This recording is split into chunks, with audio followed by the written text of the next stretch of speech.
Nanguna sina Senator Raffy Tulfo at Vice President Sara Duterte sa bagong Presidential Preference Survey ng Pulse Asia. Sa tanong na kung ngayon gaganapin ang 2028 national elections, 35% daw ang boboto kay Tulfo habang 34% kay Duterte. Sumunod naman sa listahan, sina dating Vice President Leni Robredo, Senator Amy Marcos at Manny Pacquiao. Nabanggit din sa survey sina dating Pangulong Rodrigo Duterte at dating Manila Mayor Isko Moreno.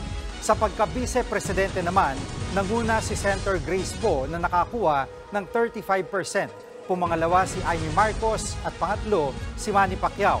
Samantala, number 1 sa Senatorial Preference Survey, si ACT-CIS Party List Representative Erwin Tulfo. Pasok din sa top 12 senatorial bets sina Tito Soto, Rodrigo Duterte, Bongo at Abby Binay. Isinagawa ang mga survey nitong March 6 hanggang March 10.